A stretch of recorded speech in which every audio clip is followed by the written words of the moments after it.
Let's get this thing recording first. Yeah, it's good to see you too. It's been a long time.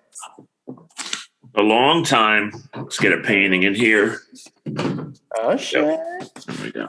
All right, you know what? I got a Boba Fett over here too. So. Okay, yeah.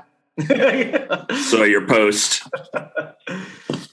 Yeah, well, you know, it's all the rage. Not 1 second. But I hear.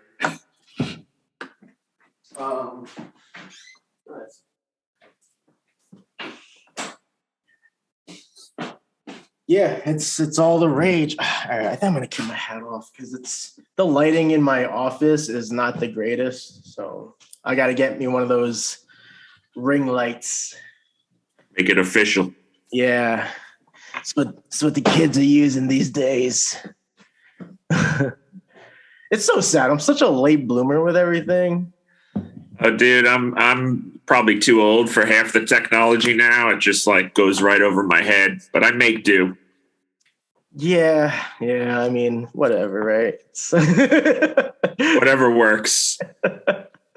Seriously, my hair is a little mess. Yeah, man. All right. So I'm like debating because like normally I do my intros separately. So like, you know, the main recording of the podcast, we kind of just dive into it. But I don't know, part of me, because now I'm going on YouTube, right? So like, I don't know if it just makes any difference or not if I just kind of do everything organically. But the problem is with me is I guess it's like performance anxiety. So I have to take like a million takes.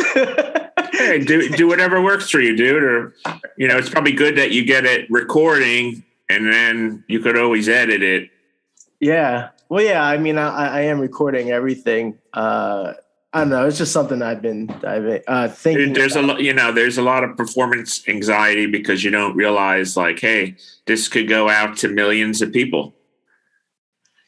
There's that, but then there's just be yourself, dude. All right, you know what? Let's give it a shot. Take another hit. As someone who used to love smoking weed, take another hit. I can't do it anymore. Take another hit. Chill. Find that, that place. You'll be good. Well, yeah. Well, you know what it is too? Like, I don't have a script. I sort of formulate it as the more takes I make or whatever. So it does. Yeah, I have to like keep doing the takes so I kind of formulate what I want to say. I should just write it down, but I don't know. It's just, I don't know. As someone who at some point produced 7 shows, I found the more organic, the better, because then it's more relatable. But certain, go back to it. Yeah. Certain types of shows, like one of the shows we did was like a mock radio show. So it had to be scripted because it was riffing on that, 20s, 30s radio show. But interviews and all, I mean, yeah, you should probably have bullet points of things you want to cover. But well, I definitely have that. Yeah. It's usually how I start the podcast. Yeah, beginning's always the worst. Yeah, man. Seriously. Yeah, and I do like to be as it's terrible lighting, whatever. I try to be as organic, authentic as possible. Sure. It's like one of those weird things I kind of have like an internal battle with because I've said it a million times where I want to work on my vocabulary. I use very mundane language. Sure. It is part of who I am, I guess, but that other part of me is like, all right, let's just kind of clean up a little bit, try to be a little more likable to the general population that isn't so into like the whole raunchy, like, just, blue comedy. I mean, there is a degree of, especially if you want more followers that, yeah, exactly. Yeah, you have to, curtail things a little bit. Hey, do a lot of more crossword puzzles. It's very helpful. My wife just finished a book, and I commend her for doing that. But she's always been like that. She loves playing Scrabble and stuff. Sure, that'll help you really branch out your vocab. for sure. And I used to have apps. It's just one of those things, an additional. Dude, you're a real, artist. You like to get stoned and get lost and express yourself. Nothing wrong with that. Yeah. Well, it's funny you say that because, hold on. We're gonna try this. Yeah. See, this is part of the chaos for my podcast. Reel it in. So this is all right. So I'm gonna give this a shot. Welcome back to the Rated G podcast. I'm your host, Gterado, bringing you another special guest for you this week. But before we get into that, if you are tuning in for the first time, welcome to the show. This is a podcast where I sit down, sometimes alone or with other artists, friends, fellow creators. We just share honest thoughts and discussions, conversations about our passions, and pretty much just everything that's connected to life. And so if you enjoy this content, please be sure to subscribe on whatever audio platform you're using to be tuning into this. This is also going to be on YouTube, so check that out. All the links will be provided in the show notes. And for anyone tuning back in, welcome to the show, and thank you for your continued support. After tuning in, guys, please leave a comment, share with your friends. That way we can keep this podcast growing. This is a very friendly podcast. All are welcome, especially those that want to kind of chime in and try the podcasting experience. Yeah. So again, be sure to check out the show notes. I will provide links for myself and my special guest. All right. That way you can keep following us and all the projects that we're working on. Now let's get to the show. This is a special occasion because we've been connected for a long time, and but it's been so long that we actually got to sit sort of face to face and really kind of just reconnect again, really, because this is someone I met for the first time. My first experience doing any type of local art show, or it was kind of like a convention too, like an art convention. But it was like my first time on any scene displaying a table with my work. And at the time I was strictly working on zombie art. And this gentleman here was one of the vendors there. And I remember, I think we had our first conversation during a smoke break. This was back when I was still smoking cigarettes. And so ladies and gentlemen, please welcome my guest, very talented artist, Ken Lucas. I'm going to clap because, Oh, no, thank you. I'm going to clap for you. People, don't forget to subscribe. And if you're on YouTube, click that notification bell for this young man so you're notified of all this upcoming work. Good to see you, G. Whew. Yeah, good to see you. Yeah. Whew. Okay. It felt good. It's a little, but take a breath. It is what it is. Yeah. It's the first time I've ever done like one shot. That was good, dude. The guest sitting there and listening. Like I said, everything is sort of done in post. It felt good, but all right, you did it without a fumble, so I thought you did a good job. You're very kind. And yeah, man, welcome to my podcast, and thank you for joining me. Yeah, thank you. It's been a long time. Yes. I've been watching from afar though, and yeah, it's cool, man. I mean, I don't think I ever asked you how long you've been doing this, but from the first day I met you till today, you've been really consistent on this type of work you produce. And so, I mean, I just sort of want to commend you for like kind of just staying and like you've created your own lane in this type of craft, and you've really stuck to it. You really stuck to it. Although I feel like you weren't calling yourself on, and I didn't mention for the audience, you are founder and owner of Zombie Gentleman, right? But when I met you, I don't think you had that brand name then. No. Right? Correct. So, a quick synopsis in my art experience. Like I've been making art I'm almost 50. So, let's go back to like 6, 7, and maybe sooner. And it's always been different things. I've always been attracted to like drawing, painting. Painting is what I stick to. And I have a big background as a hobbyist, made lots of models as a kid, was into tabletop gaming, all that fun stuff. So I've always been a painter and a builder to a degree. When we met, it was Unwinnable, the gaming website, local in Kearney, was doing their Geek Flea, which was kind of like predated Trenton Punk Rock and all these kind of punk rock flea markets. At the time, I didn't really have a moniker, and then I had a moniker that I used for a little bit called Hoarder Art. And then one day someone said to me, "You're a real undead gentleman." And I was like, boom, there's the name I need to go with.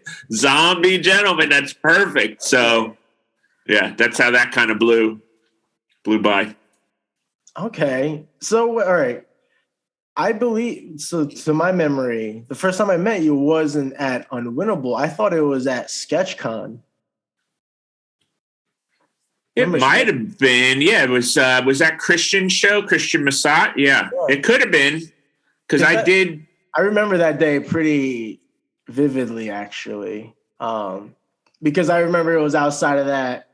It was kind of like a bar restaurant, I think. It was right by the medieval times. Yeah. And I remember, like I said earlier, I remember having a cigarette with you. And we were just talking about George Romero movies. Because again, I was just working on all the zombie stuff, it's kind of nerve wracking because like I didn't even have I just had zombies of people that I knew, so it wasn't like anything like people like if people just found them attractive, they would buy the prints. But yeah, I was really kind of just like winging it and taking you testing the water, dude. I mean, that's how you learn, right? You test the water. Yeah. I never used to sell my art. I mean, I've been an artist this whole time, but when I started vending, I was predominantly selling vintage toys, and this predates, these shows like the shows they did on the childhood where people suddenly got back into G.I. Joe and He-Man and all. Like I was selling toys on eBay, like when eBay first blossomed on the internet. So I've been selling toys for a while. And then when Geek Flea kind of came around, it was like, all right, this is a great avenue to sell toys. And then I started seeing artists selling their goods. Not like I've never seen that before, but to see it up close is like, wow, maybe I should start trying to sell art. I never had the confidence to say, I'm going to sell my work. Now it's like we're in a whole different ball game because that's all I sell now is my work. Yeah. Yeah, that's awesome. I do miss doing those Unwinnable shows. That was like one of the risks I had to take about moving out of Jersey is leaving, these market scenes that I've been doing for X amount of years. It's kind of wild to think like how many years I've been doing not just that one, but sure. Also the Trenton Punk Rock Flea Market. Like for like the last maybe like 5 years, maybe a little bit over that. I was doing like at least 4 shows. I was trying to hit every season that they did. Yeah. And I was like, oh man, I gotta leave that behind. Yeah. How far out are you? I'm in Virginia, my friend. Oh, wow. Yeah, I'm in Richmond. Good for you. Thank you. Yeah. Just me. You're gonna have to create a scene there, Yeah. So, I mean, the art scene is actually, it's great. The problem is, at least for me, and I don't want to say problem, it's just more of a dilemma. Like I have to kind of get used to this scene. I've been just cooped up here for this, like the past whole year I've been living. Sure. But there's a lot of pop-up markets. So I'm sure just from experience, like when there's so many events going on, even like on the same weekend or even just like within the same week or the same month, like sometimes that affects the turnout for one show, depending on their, Of course, yeah.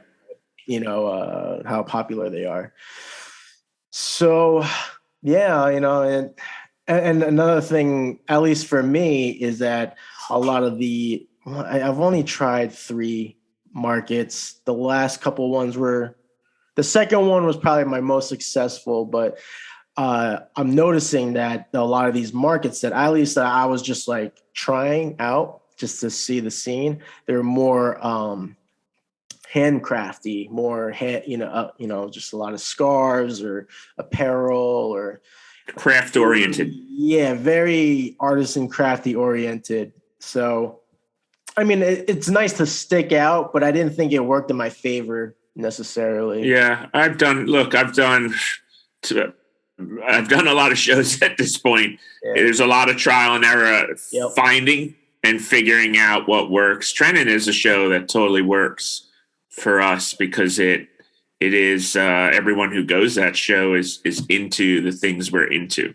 Yeah. But I've done my share of shows like these street fairs and things of that nature that I knew I had no business going to. But you never know what kind of customer, what kind of connection you're going to get going. So even, I might have the idea like I'm not going to do well. I always try to get something out of it. Mm. Yeah, absolutely. I really do try to, I always have tell myself, even when I'm losing money, right?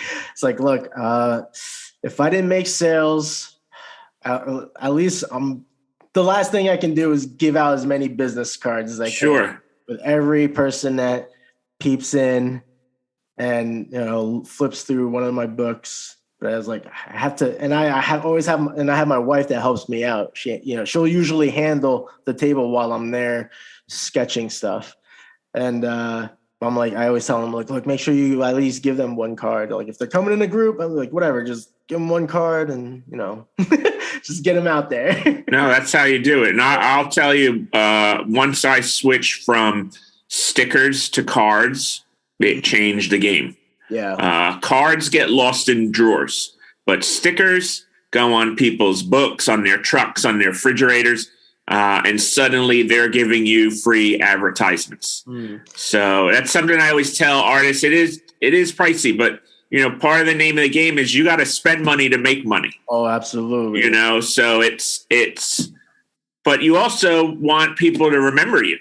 You know what I mean? It's like when I do events, it's like every other vendor gives cards out. I'm one of the few that gives out stickers.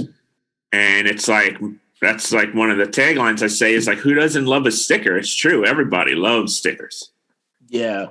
Yeah. I don't have well, like the stickers that I've actually got mailed over here were these animal stickers. But they just have my Instagram handle on it. So yeah, you got to do one of your art pieces with your website and IG handle on it. And so I do have a Redbubble shop, and they have it so you can have your art on like stickers. Yeah. I just don't know how good of quality they are. That's the risk. So I'm on a very low to no budget kind of way of producing. But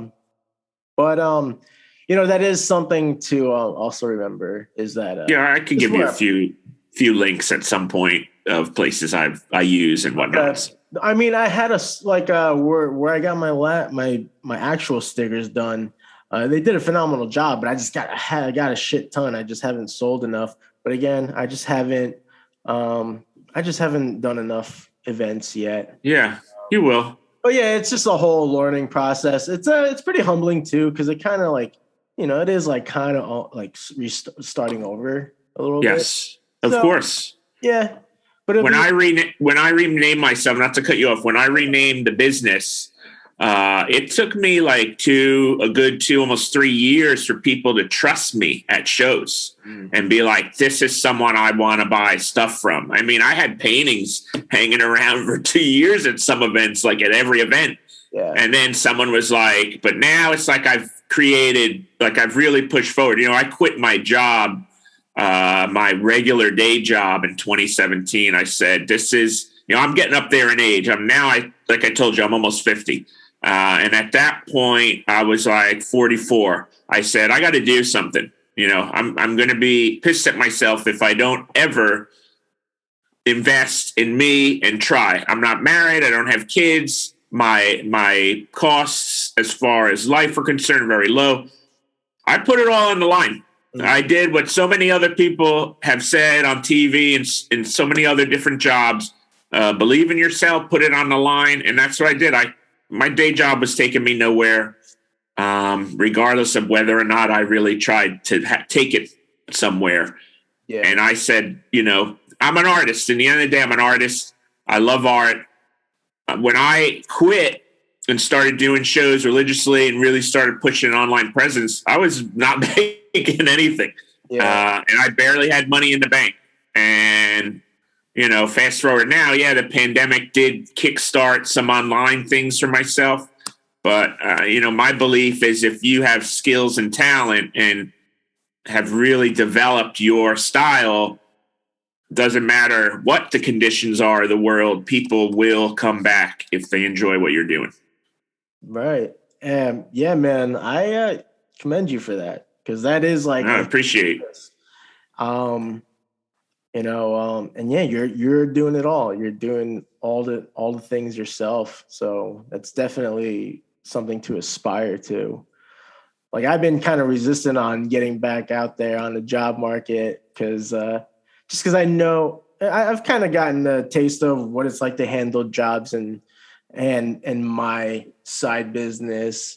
And then I got to a point where I turned my side business into an LLC and try to contribute more time to that, and still try to hold on to a job. But it, now where I'm at, looking back, it's like, it would be nice to have a side gig to be able to just have that bit of income to support. Because that's how I'm like, when I look back, I'm like, when I did have a job, it did help a lot of that stuff. No, of course.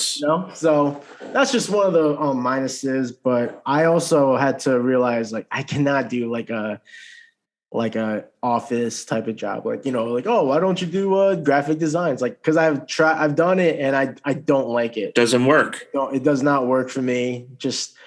I don't know, in terms of the workflow, because I don't like having people hunched over me, watching me work, or like telling me, like, oh, try that, it gives me anxiety. Like, it's like crazy, like what I've learned from the last couple jobs. And I've always said, though, if I did pick up a job, it would probably be something like kind of like labor, because I've always, I like to work out. So I'm like, if I can just do something, like, I've always enjoyed Michael's, right? It was pretty not labor intense, but there is a lot of manual labor involved in that.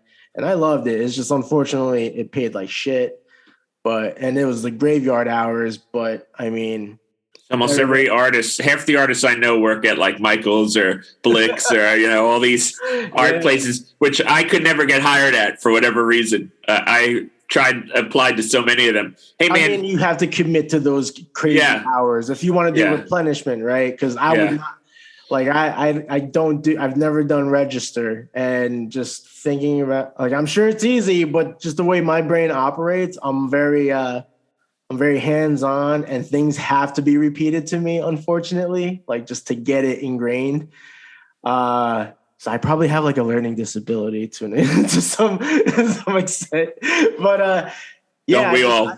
I just prefer, right? I just prefer to build the planograms in the store, like those grid pieces that you totally. Like, I like doing that. I enjoyed building those, but if it paid better, then I probably would have like stuck with it longer. Who knows? But anyway. Yeah, I mean, I worked in management for Starbucks for 12, 13 years.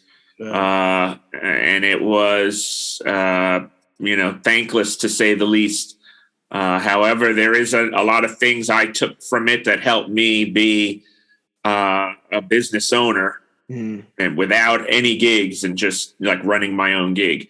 But that's not for everybody. I did it because I worked all these jobs and offices and everything. And in the end of the day, part of my lineage and my family is there's been a lot of single business owners. Yeah. So, that apple didn't fall far from the tree. I said, I'm just going to give it a go. If it doesn't work out, I gave myself time too. It's like, if this doesn't work out, if I can't produce a salary out of this, I give myself 3 or 4 years, and then I'm just going to, bite my tongue and dive back into the work pool, as they say. But I'm lucky in the last year, I kind of surpassed what I was making at Starbucks. Right. So I'm like, okay, that's promising, so now I don't have to leave it just yet. I can continue to do it. But it takes a lot. Like, if you hold a job and run your art, hey, as long as you're still doing your art, in the end of the day, that's really what's important. Right. Well, yeah, it's it really came down to what not what makes me happiest, but I do feel a little more fulfilled when I get to spend that open time I have working on creating. Yeah. So it's one of those sacrifices, right? It's just, the money will come eventually. Sure. But yeah. So like anyone tuning in, just keep that in mind. If you're trying something new, or you've been doing something for a while and it just hasn't been working out, like it will. There, we've all been there. So it's just it's like one of those things you got to just keep going. It takes time. And the one thing I tell everybody, including I meet a lot of young artists at shows, do not give up. Do not give up doing what you're doing.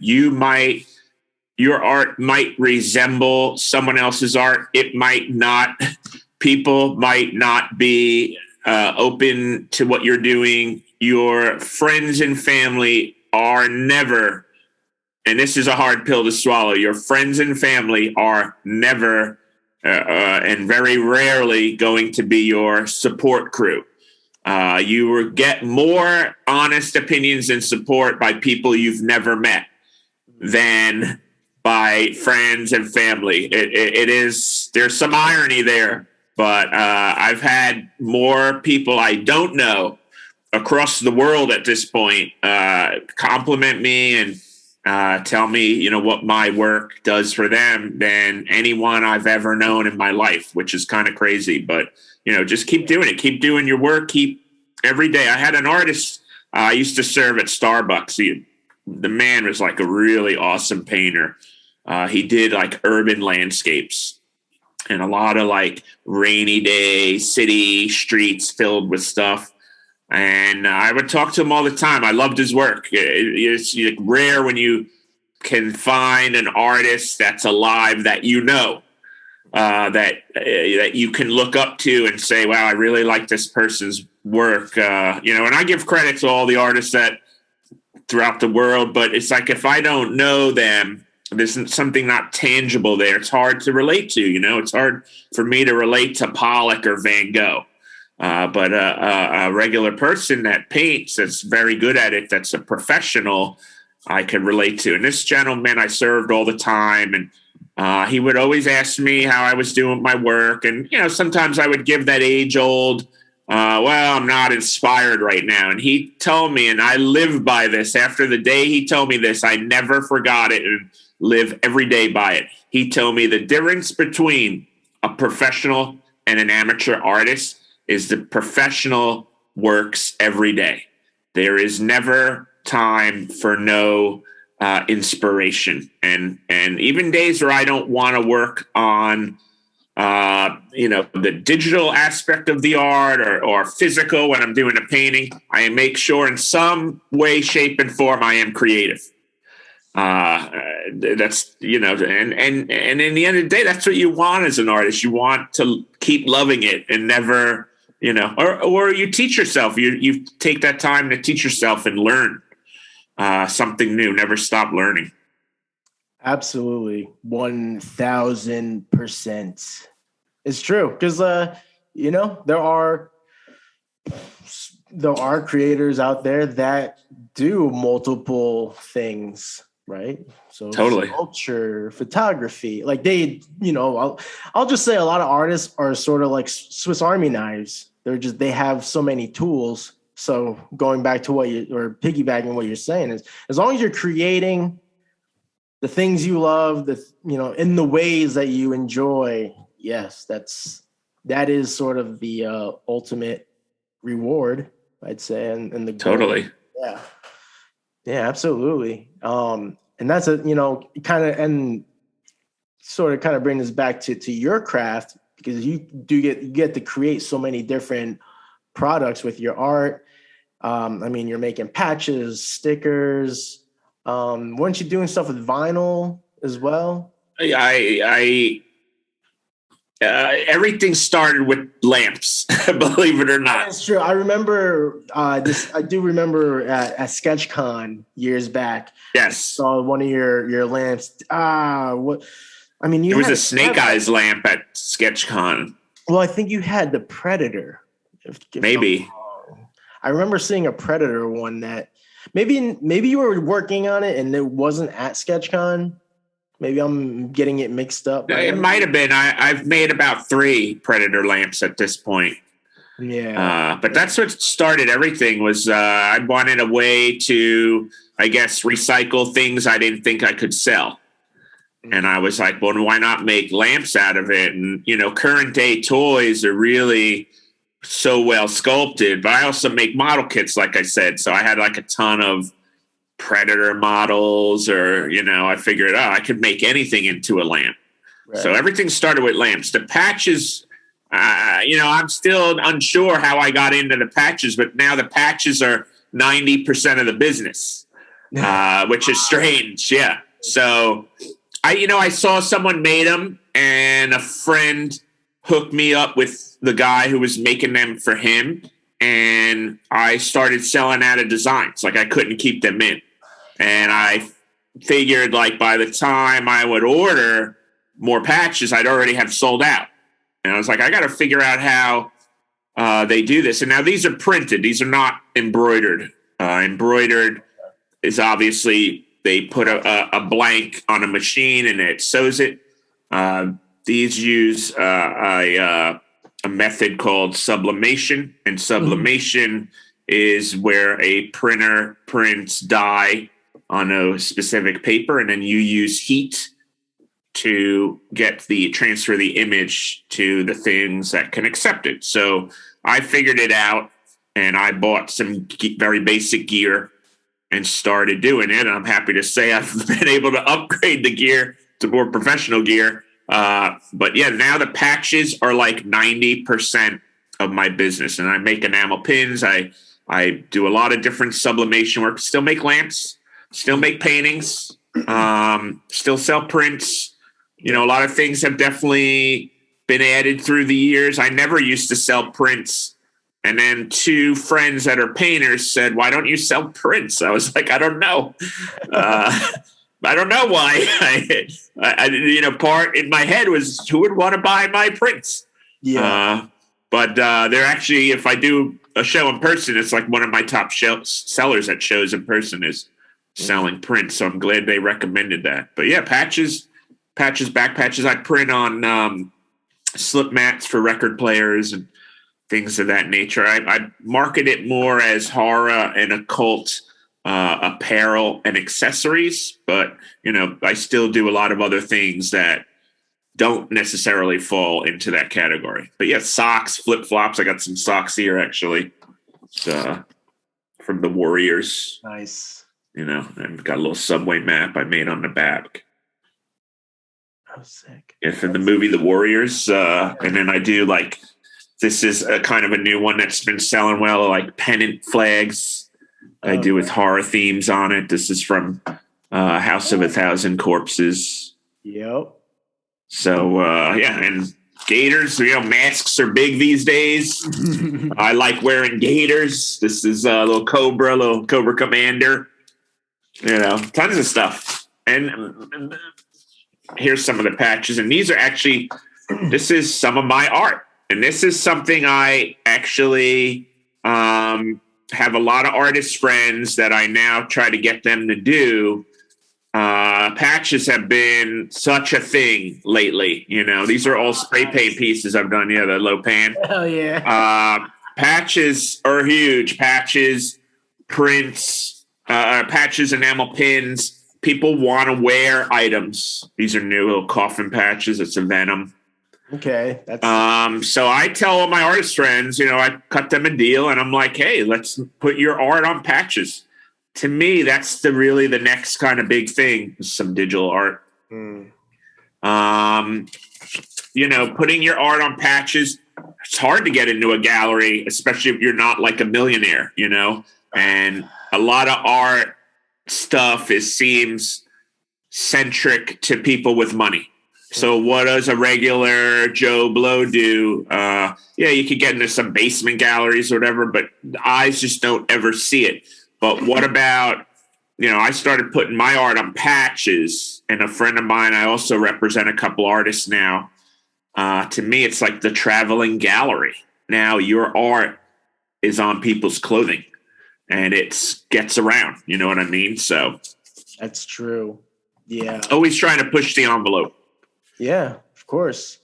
And that's I'm actually so like it's funny you say that because I've been wanting to make that the shift from I feel I'm always gonna do markets, but the goal now has been to actually start showing at galleries, you know, small galleries, of course, just kind of inch my way in on the scene and see if like my personal work, like the Tech Utopia paintings that I've worked on, like I'm hoping to start showing that somewhere and actually kind of have a little, you know, just a small exhibit for that stuff, for that work.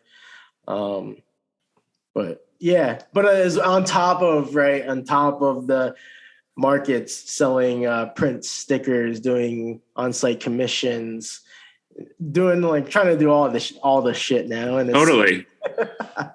I would love to get into more galleries. Honestly, I've done some for friends. You know, Rich Arlo Art. He had a bunch of showings that they used to do under a bar, which did open doors. I did sell work through there. It actually kind of egged me into doing more canvas stuff again. Now I sell a lot at shows, which is cool. Some people, you know, I was telling someone the last show I did is like I sometimes sell a painting 1 in 30 shows.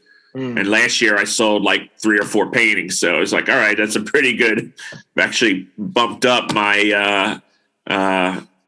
you know, window there. But yeah, I'm with you, man. I would love to get into more galleries. As it is, like I kind of do like these one-off events for people that show at galleries. But I think that's, you know, every artist is always, who doesn't want to see their work take up an entire space, you know? Yeah. I just miss the interaction that happens in that type of setting. I mean, of course, you're socializing at markets too, but you know, if you're socializing with the artist or just the vendor, especially if they're handling the table themselves, like you feel it. Well, I usually would feel guilty keeping them from their business, right? Yeah. So at least in a gallery setting, you are there. The artist is meant to be able to converse and mingle with the attendees. But yeah, I'm with you on that. I would much rather. I mean, I've had people at markets tell me, I don't need to know what your process is. It's like, okay, you know, I'm not like sitting in a loft, getting lost, you know, on acid here, but yeah, it's a little crazy to come at me that way, but cutthroat. Yeah, but I would like to talk to people because, you know, there is something to be said for whatever an artist, like what attracts them to the things they do, to the style, to the medium. Everyone has a different medium. what makes you, why do you want to go in this route? What goes on in your head that kind of directs you there? Yeah. You know what I mean? So I'm with you there. I would love to talk to people about things of that nature. Yeah, absolutely. Yeah, I'm myself. I'm sort of finding myself kind of, not necessarily reprogramming, but kind of going back to and trying to hone in on, I don't know. I've always been like skill based, just from my education, I guess. So, just, I don't know. I get very technical often with my art. So I'm kind of like in this position of like, I'm going back into like anatomy and learning anatomy and all this stuff. And that's good though. I mean, I'll tell you, man, so I've started dipping back in ever since we reconnected. So let me go see what G's been up to. And there is a night and a day from the first stuff I saw to what I saw now. And I was like, wow, he's really stepped his game up. So I liked what I saw then. I really like what I see now. So whatever you're doing, keep doing it. Very kind of you. Thank you. Yeah. Well, yeah, right. Going back to the zombie art, I was studying. Yeah, I was lightly studying anatomy then, but just for different reasons. It's like, all right, if like their spleen or something's getting torn out, it's yeah. Yeah. You got to know where it is. Yeah. But now this is more so for the sure, how are muscles made up? How are things layered? Yeah, and I want to, because just the way back then, the way I was absorbing the lessons and all that stuff, I was just a very different state of mind during college. So I guess now kind of having a more clarity on like what I want to do and what I want to accomplish with what I have is it's like, all right, so let's kind of like go back on the basics again and just polish it up a little bit, because I always said I want to get to a point where if I am working on portraits, if I'm just coming up with a portrait on my own, I want to be able to freehand it without using reference. Yes. So that's why I'm kind of like going back and honing in on some of these lessons. I got this amazing book, Stonehouse's Anatomy. Does that ring a bell? It doesn't, but this is oh, that's cool. Yeah. And it's like for like all levels of art. Yeah. So, there's like no shame if you haven't drawn anything before, or never. It's like it hits all the marks for any level. I don't want to say I'm not a portrait artist, but then I look at paintings I do and I'm like, well, I guess I am. But I assemble a lot of that through stencil work, and now it's like I'm like, oh, I want to go back and do some oil work and some acrylic work, and that's what I do over a lot of it. I love doing abstracts, and almost always that's what these backgrounds to a lot of the spray paint pieces are. Right now, I'm trying to, I really like looking at this work people do with the three-dimensional paintings between resin layers. I think that's a really cool, and I like working with resin, so that's something I want to dip into. I've also had a couple ideas that things I've never seen before, and I'm like, well, this could work in my favor because it could incorporate not only my love of painting, but my love of building stuff.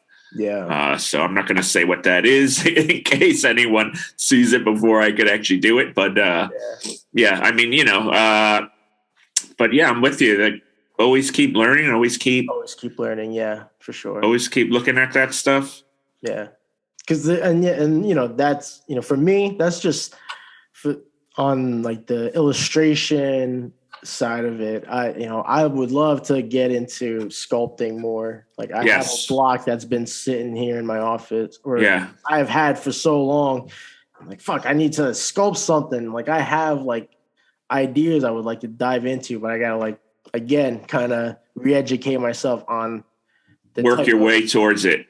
Yeah. I was going to say, in relation to school, I bombed out of college and I never went back. I was never into school. All I was into in school were the things like art. But that, anyone who goes through that does not mean you are an idiot by any means. What it means is in your mind, these other things are a waste of time. And you want to cut to the chase and learn the things you need to learn. I do think people obviously should learn the basics as math and all. There's times where I find myself having to look it up online because I can't read a ruler correctly because I hated math as a kid. Yeah. But, and I did like English, so I'm glad that's helped me communicate with people and kind of help me have a command of the language. Because that is important to a degree. But, a lot of this other stuff, like unless you're going to be a scientist, unless you're going to be an engineer, just hone in on the things that you like. But again, by no means does that make you an imbecile or not smart or whatever people might have told you. I mean, sometimes parents will talk to me at shows and be like, well, my kid is, and I'm like, well, you're going wrong. Maybe you should, get them, encourage them to do these other things. It doesn't mean, and I've had that conversation with a lot of people, it doesn't mean that they don't have an idea what's going on. They're just bored by it because they have a mastery of it that you have no idea that exists. So let them just do the things they need to do. Yeah, 100%. Because that was the thing, right, for me as well.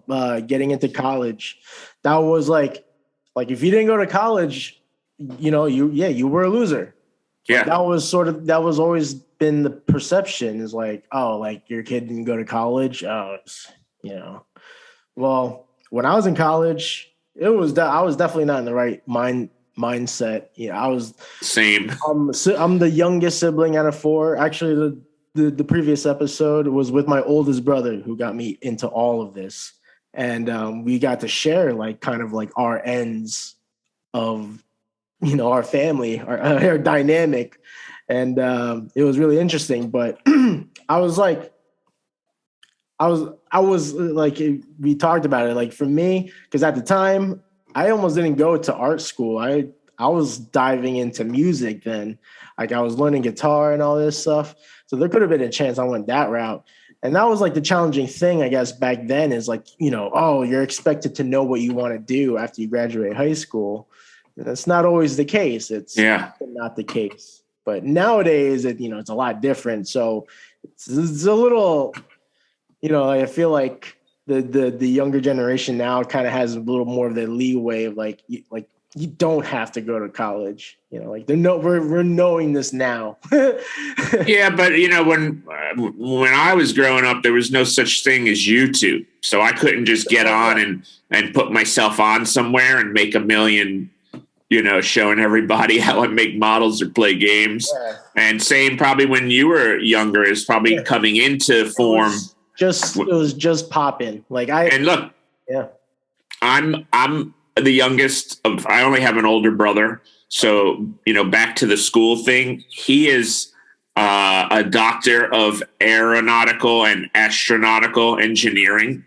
So look what I had to compete with, you know what I mean? A lot of family members either didn't, ignored my existence or played into, well, your son, he's the lazy one because your oldest son is the one who went and got a PhD and a second master's and all. But that tide has also changed because now people are like, oh, wow, he's, independent and he runs a business and he's successful at it and he makes something out of nothing. That's what art is. You're making something absolutely out of nothing. A lot of these other trades, there is a basis, but in art, there's really no base level that you're coming up with the base level.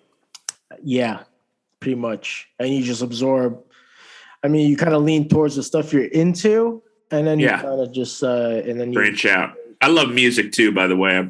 My last album came out in 2016. I have been I put an album out in 2016 on CD, and it might be on Bandcamp. There's a bit of the synth wave Oh, I'm unaware of this. Yeah, I did. I have recorded over the last 20 or 30 years on different different types of music, different mediums. I am reamassing music gear to possibly record a new album because it's been so long. But you want to plug it now or later or save? Oh no, I'm not even close. But I have at least the old one, the last album. Yeah, the old one.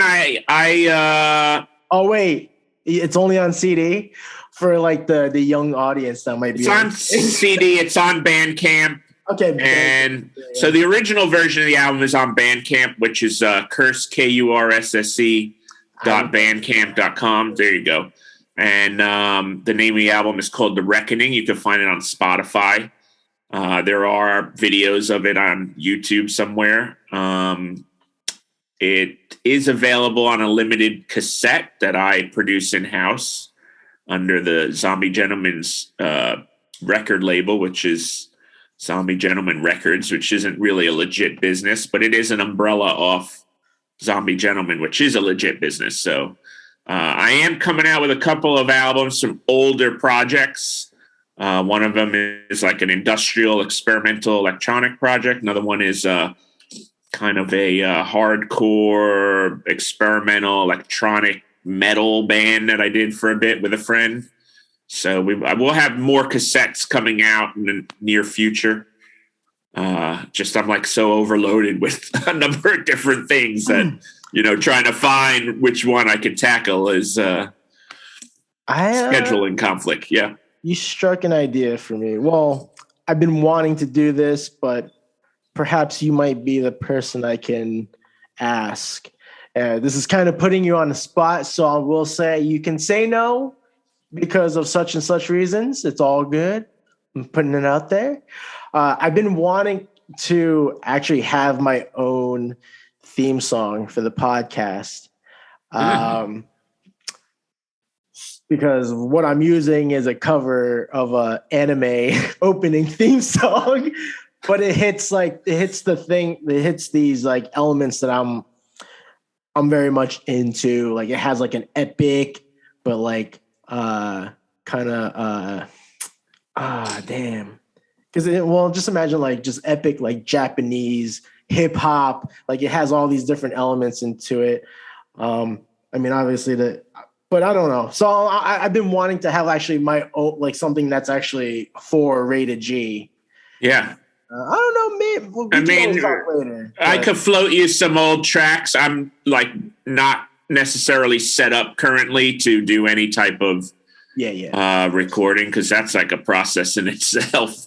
Hooking up keyboards and things of that nature and getting them to all speak to each other. Well, of course, I would also. I don't know how much it costs for a track, but of course, like you should go on Fiverr. There's definitely. I was gonna say, I'm gonna pay. I would love to also help out on the other end too. So yeah, I'm not. There's talent on Fiverr.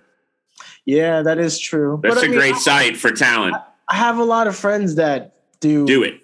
Yeah, so it's like right? It's like I'll float you some songs. Maybe you'll like one of these older tracks. Okay, I'll I guess buy it from you. Whatever. Whatever. You'll get it for nothing. I'm just, You can float me some artwork. There you go. Yeah, man.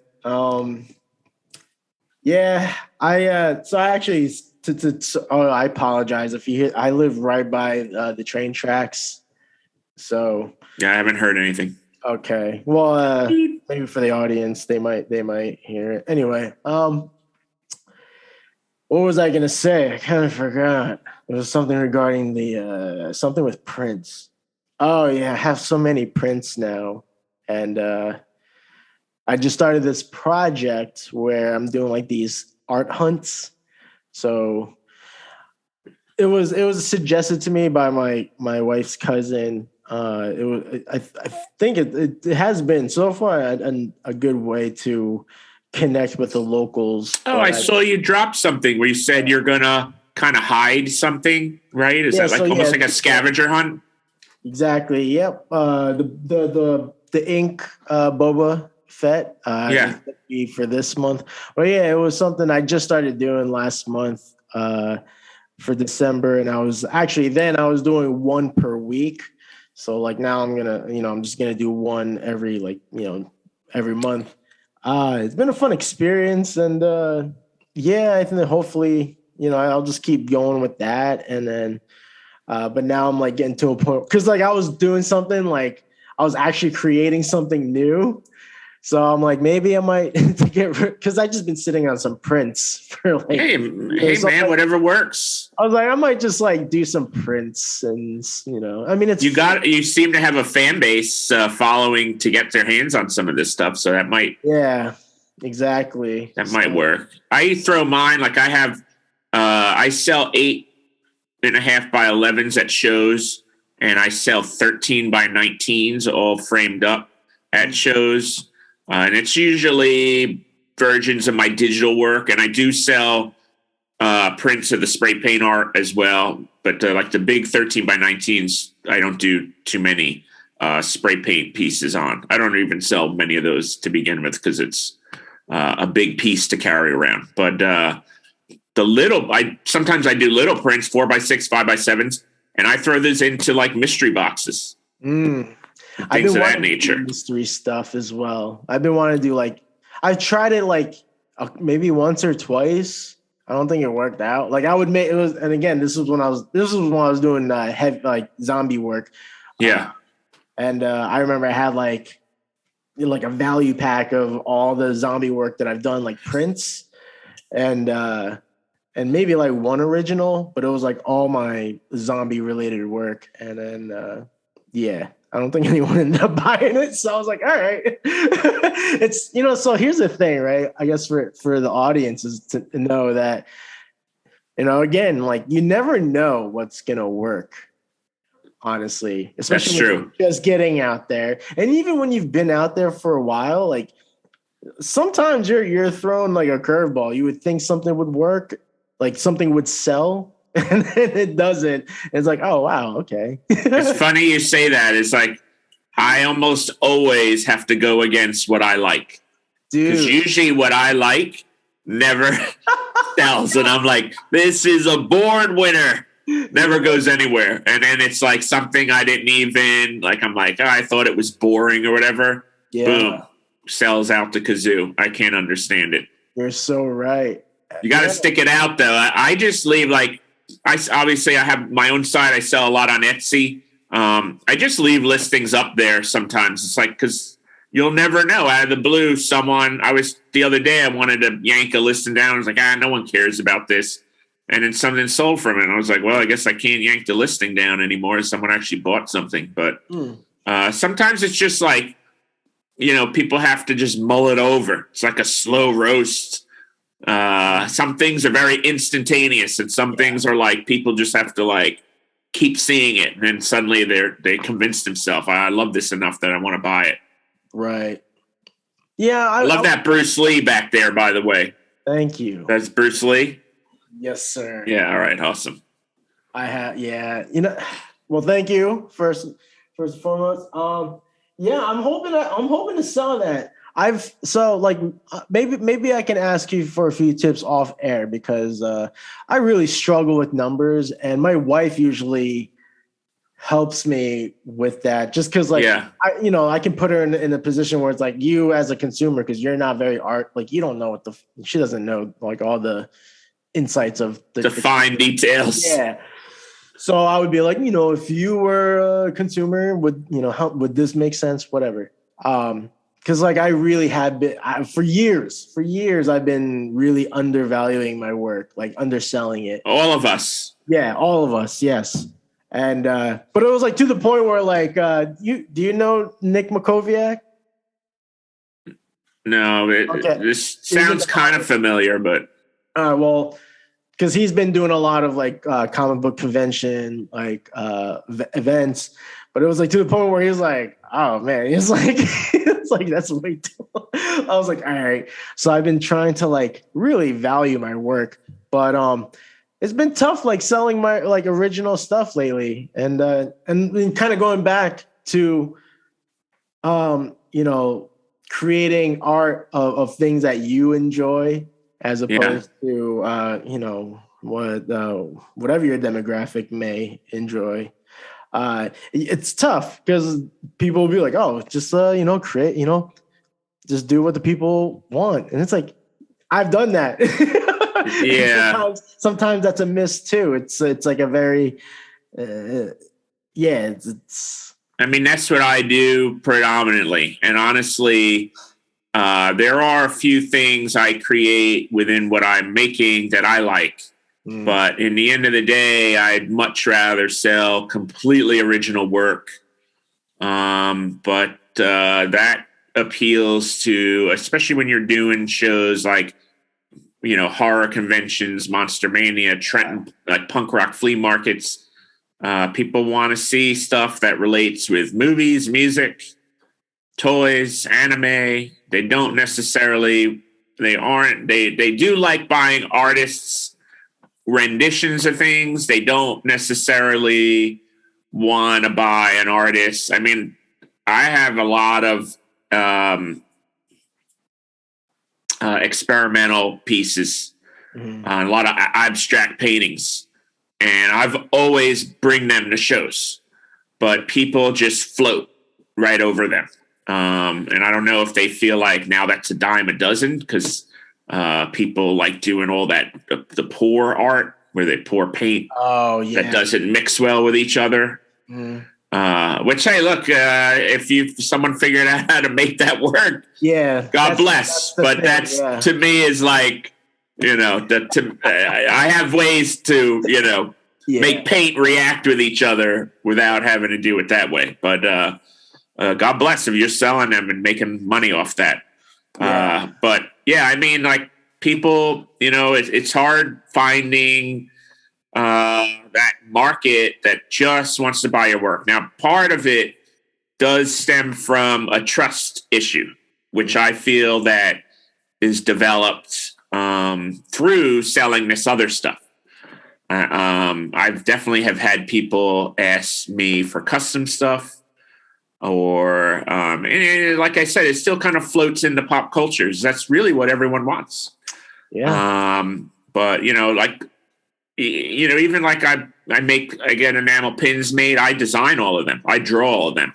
A lot of them I make the art for. So I'm not taking a photo and reproducing it as an enamel pin. It's like I hand draw it on a computer. So I'm proud of that stuff. Yeah. Is it still pop culture? Is it still? Yeah. And that's what people want. And that's what's paying the bills right now. But I'm with you. I'd much rather put out original stuff. And I try to. Some of the lamps used to be really super weirdly original. It used toy parts, but then I used them in a manner where I could sculpt them into something. And even the sculptors I know, no one's sculpting, you know, completely original items. Like a lot of them are like doing movie characters and movie monsters and stuff like that. Right. But that's where like the general consensus wants stuff related to the things they like. And then just kind of, you know, I'm obviously I'm just gonna accept it, but I do want, like, I have been expressive about it. Like it's like, you know, I guess like doing fan art or whatever you want to call it. But that's why kind of when I said I want to do gallery shows, like it's because the work I want to display isn't, you know, it's not like of characters, you know, like maybe one of them, but it's like it's more like my what you want to do. Yeah. So I'm with you there, brother. So, but to grab some interest, like, sure, I would maybe take something from pop culture and then add that tech utopia twist to it, just to grab an audience somehow. Pull them in. I would love them to kind of discover this story, this series of paintings, and kind of and just discover it in its, you know, I don't know what the word is, but the way you intend it. Yeah. You wanted them to see the story that it's portraying. Yeah. Not because like, I fucking did this like Tech Utopia version of Wolverine, like or whatever, So, and by Tech Utopia, because like people might be like, "What the fuck is he talking about?" If you were to cyberpunk, it's like cyberpunk-ish. Yeah, it's it kind of has like the Matrix feel because it's all wires. And interesting. products. So I've created this series. I mean, it's all based on just like what I observe from just today, how things are progressing and just all this stuff. And then it's just like stuff I'm struggling with as well. So it is like, and kind of just, this is actually something I'm like really creating here, like something I'm really working towards. As before, I really was doing a lot of fan art, but giving it like that artofgterado edge thing. Yeah. And the zombies, like the zombifying stuff. But now I kind of want to like really sort of create something kind of fresh, but actually kind of goes back to the roots. Cause in a sense, I am revisiting the idea, the concept of zombie, but not like flesh eating zombie. Now for me, it's oh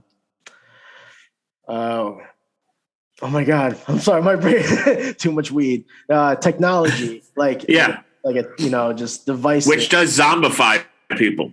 It does. So it's like, again, but it's like a fresh take on it now. Yeah, no, it's different. So it's like it's an interesting sort of, I guess, evolution that I'm like now kind of discovering through the process. I'm like, oh shit, I'm kind of like going back to like what I was doing in the beginning. No, I'm with you there myself. It's like I have a captive audience. I don't have like 20,000 fans like some of my friends have, but I definitely have a captive audience. And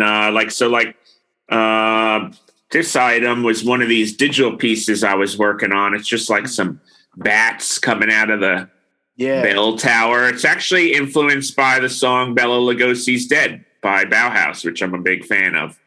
And so I started doing these like kind of digital pieces, which I don't ever consider myself a digital artist, but I do a lot of work digitally, so I guess I have to. That are kind of a cross of a number of different styles, some things from the tattoo world, some things from kind of my world, and people really actually liked that piece. And I was like, cool, that's giving me a sign that I could do something fairly original, and that people would be into it. And maybe now I could actually pursue that more than what I'm doing now. I mean, at some point I was going to, because I do a lot of patches of movie posters, I was going to hand paint every single movie poster on a little canvas and photograph them and make patches out of them, just so I could be like, oh yeah, those aren't the real posters. Like I hand painted everything, and just to give it more of an edge of myself. You know what I mean? Yeah. It's still fan art, but it's, more wholeheartedly me than it would be me taking something else. Yeah. Exactly. Yeah. Yeah. Which is, unfortunately there are people out there that do that. So it's, but I mean, yeah, if you're whatever it is that you are creating, but you're doing it from scratch by your own hands, more power to you. For sure. Same. Yeah. So like, how many years have you been doing this? For this over all these years, like, what is it that I guess like kind of keeps you in this lane, making in the zombie gentleman lane, or just like, instead of like wonder, pretty much. I guess it's that love for all this stuff. I mean, I've always been a fan of horror movies, the occult, cult classic stuff, strange and unusual. I see the smiles it puts on faces when I go to shows and people like see a patch that they've never seen before. That's another thing, is like a lot of the patches I make, other patch vendors do not make. I use alternate versions of posters. I use vintage ads and things like that and reconfigure them. I mean, I do a lot of digital work to the patches, to the images before they even hit a patch.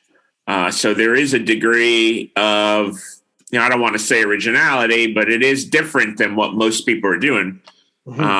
And so there is like, to see like even friends or people I don't know, like I said, like be like, oh, that is such a cool idea, or I love these patches. Like Etsy alone, I get such great feedback from people that love what I'm doing. It's like, how could I stop now? I was toying with the idea of moving.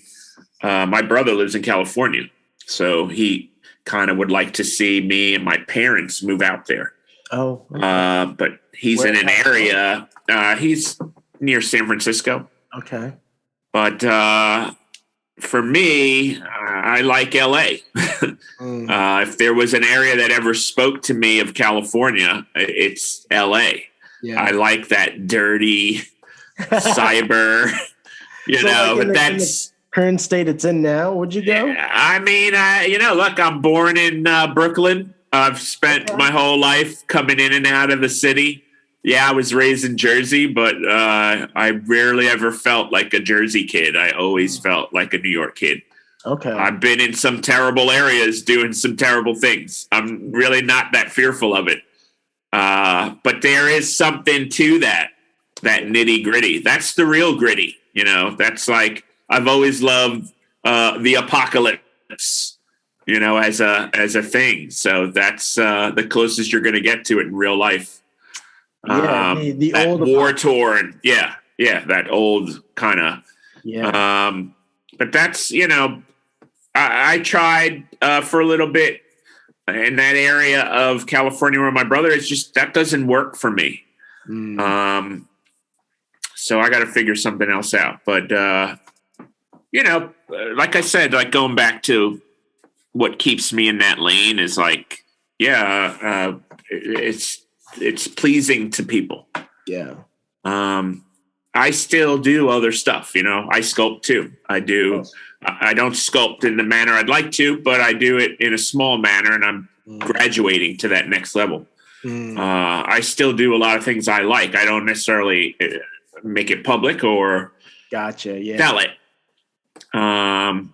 Artistically speaking, but for right now, it's putting smiles on faces, and nothing wrong with that, right? Oh, no, absolutely. I'm just I guess like the reason why I'm asking is I guess I'm just because like I've known I have known you for a long time, and it's like it's a good thing that like I know you for this and you're still doing it. Yeah. To simply put it. And I've done paintings of flowers and landscapes and all. Yeah. And that was part of me.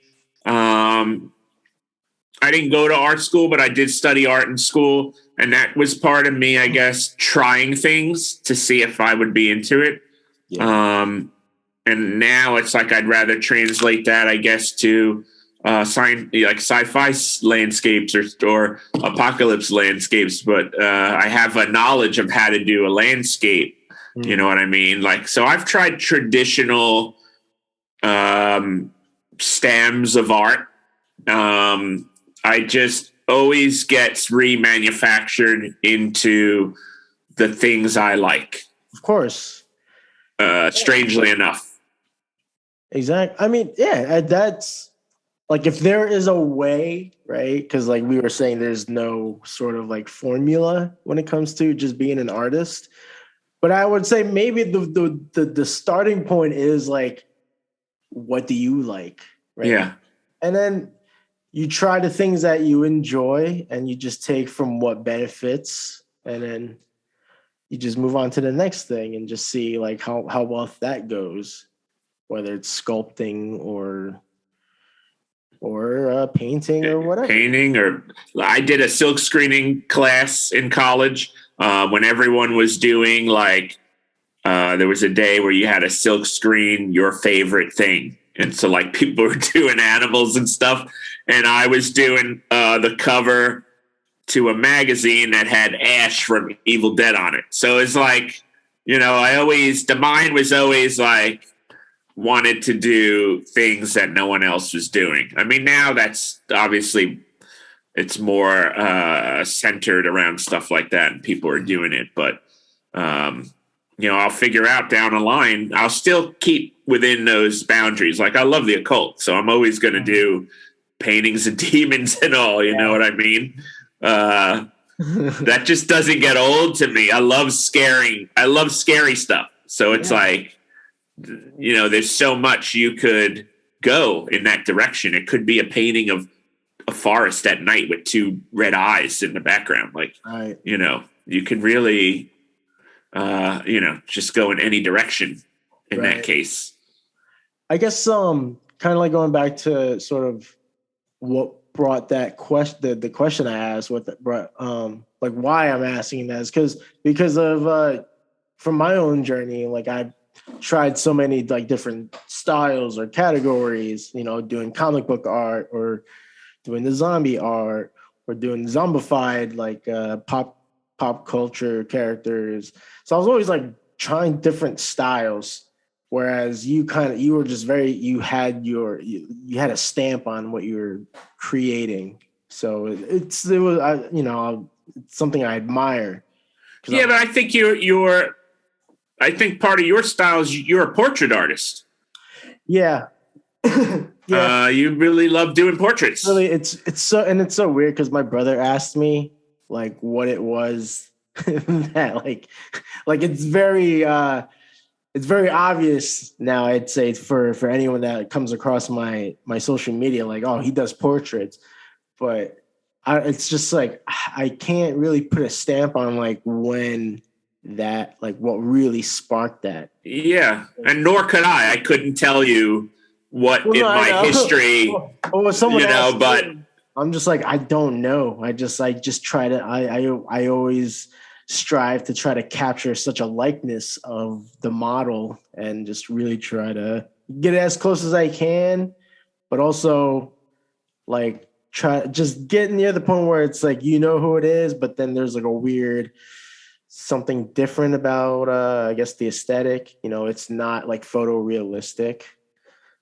But I mean, look, if you ask me, portraits above everything is always the hardest. Like it's the thing I had the hardest time with. Yeah. It is not easy to not only in a 2 or 1 dimensional space make something look like it has depth, but to also make it like, especially like, looking at that Bruce Lee, like I knew it was Bruce Lee from here, through a computer screen, you know what I mean? Like through a glare, I could tell it's Bruce Lee. It's not easy to get a likeness that close, and some artists do it flawlessly and some don't. If you put it up against a landscape, up against still life, to me, it's way easier to do a landscape because in a landscape you can do some manipulation because the eye can't see the details if your drawing is far enough away. And in a portrait of fruit, a still life, a flower, there is certain things you could do to trick the eye, or it doesn't have to be perfect, but a portrait, especially of a famous person or of a known person, has to be perfect. Yeah. So to me, a portrait art has always undeniably been the most difficult of all the, abstracts and stuff like that. Like, yeah, I guess you should know color theory and things of that nature if you're going to go that route. But that is like, it's proven on the internet. Anybody could do that. You don't have to be an artist to do abstract work. It doesn't mean it's good.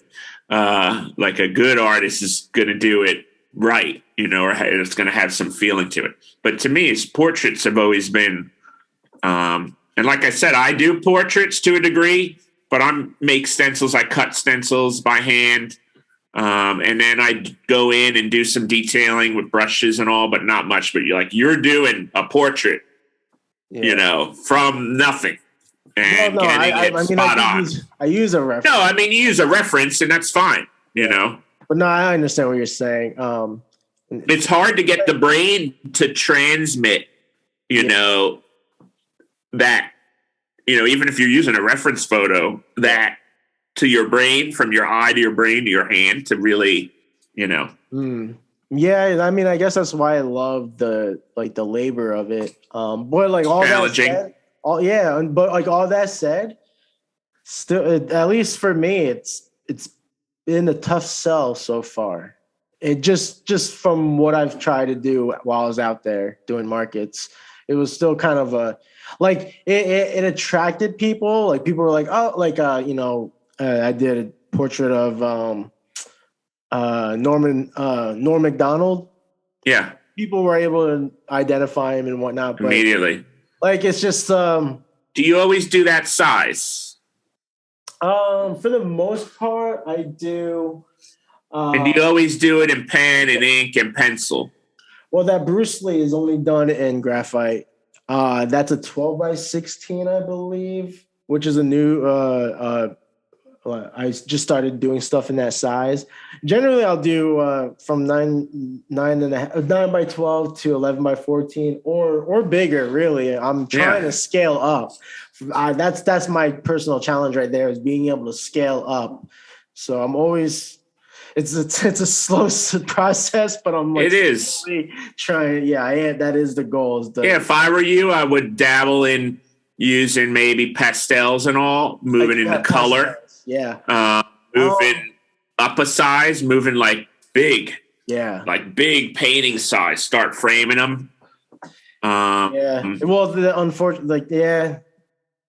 yeah. I mean, dude, you could go to an estate sale and get cheap frames. Yeah. And there is a frame we have here that we need to repurpose. So, I mean, right. I'm totally open for it, and I know I've said it at some point during the podcast that I used to mess with pastels during college, and I loved it. I just kind of came off of it at one point and then never got it. But I still have sets, and I have said that I would revisit pastels. Yeah, that's the thing, man. It's just like another one on the list. I think having the versatility of going to color and obviously a portrait, you want to use a pencil or pen because of the detail.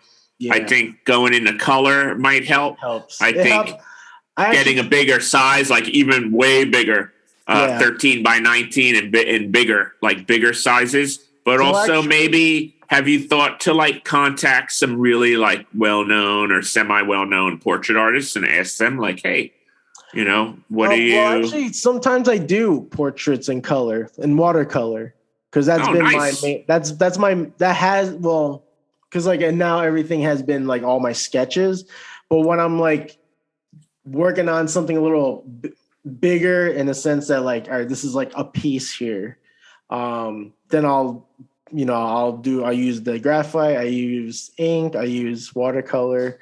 I just haven't done them recently. I don't know. I go through these phases. So right now it's been because I'm on this daily sort of practice of just always sketching something, and just my head always just goes in the deep dive of it, and then sure, of course, it's just nonstop. So because of that, I kind of haven't I haven't brought myself up to pull up one of my paintings I need to work on, and it might even be worth I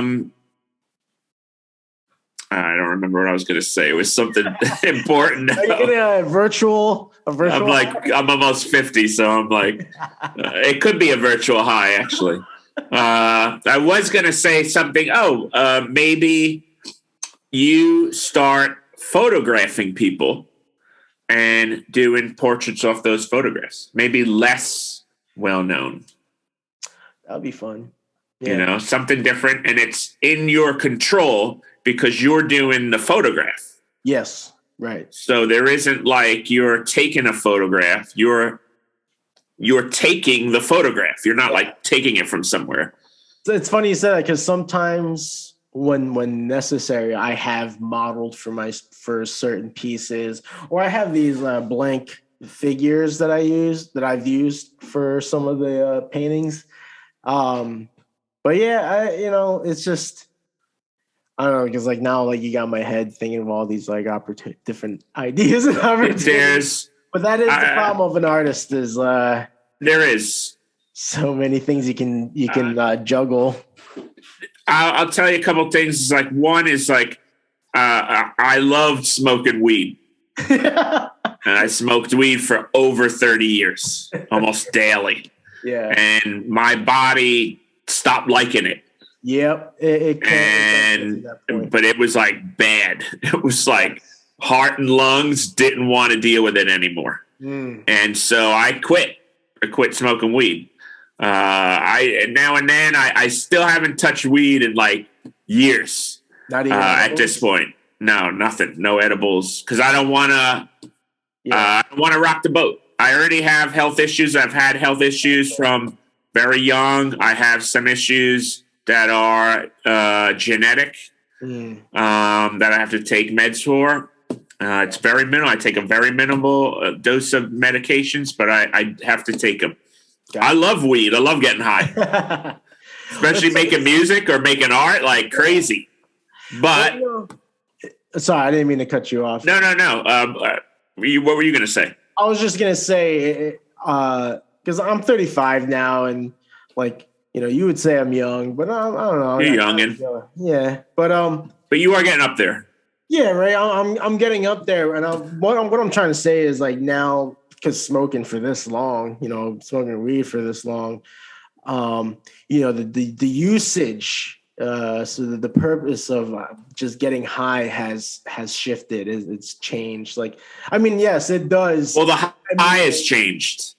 Well, not just the high, but I mean, it takes more to get high at that rate. Well, actually, it's not even that. It's just like if I'm just saying, getting high before work, like getting my projects, get a blast. Oftentimes, it's not for the creativity aspect of it. It's to settle my any stress and anxiety that builds up beforehand. Because there are times when, if I'm out and I don't have anything, and that could derail you. I was planning on working on a drawing.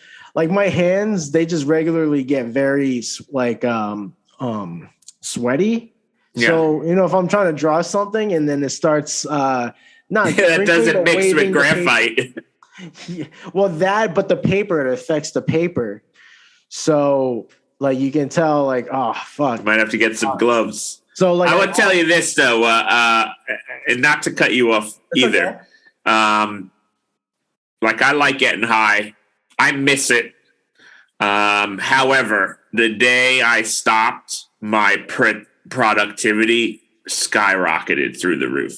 Yeah. And then I stopped letting things hold me back. I tried even more than I tried before. And I don't, I know tons of potheads.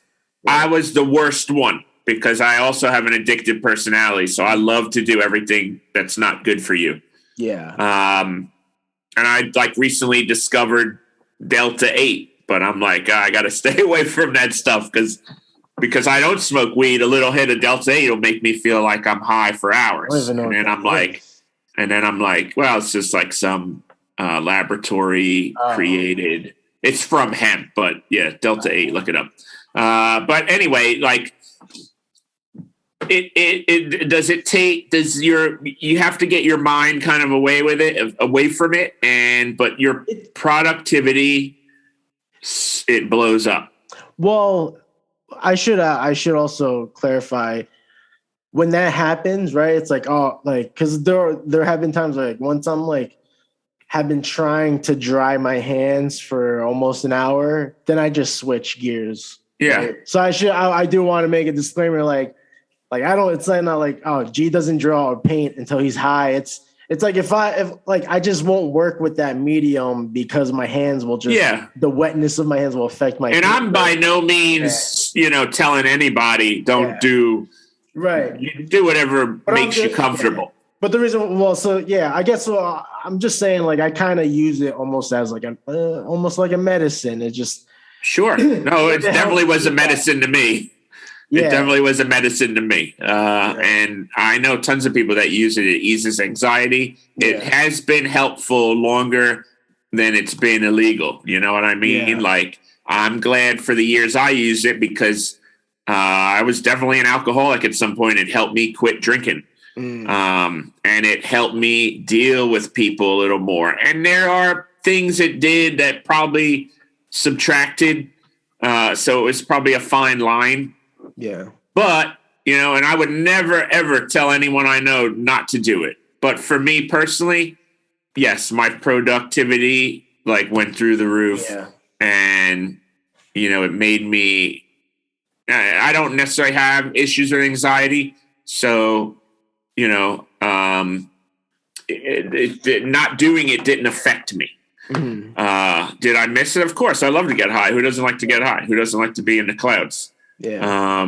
But I can name one person, unfortunately. Well, I know a few too, but some people don't like it. It puts them to sleep. My wife. But yeah, otherwise, I think art wise, you should definitely explore other options within the world of portraits. Portraits are definitely your thing.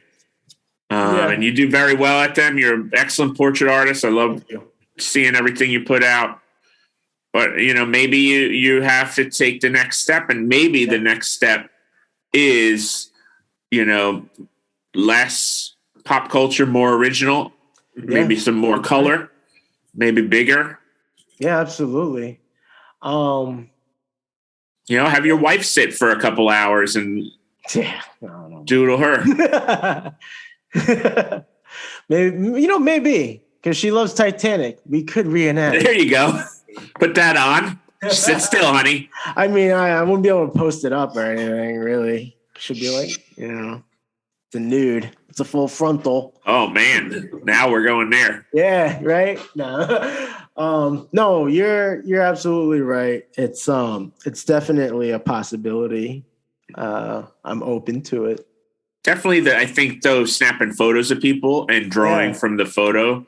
Well, it's funny you say that because I've only done it a couple of times, but again, it's something that I just was experimenting with. But yeah, I have used, again, I would model either use a reference of a model or model with the blank figure I have, and I've created, kind of going back into the world that I've created, the tech utopia. I started doing robot portraits almost. Interesting. So it's there, right? And, but it's just a matter of trying the other angles at it. And pastel is definitely one I would like to revisit.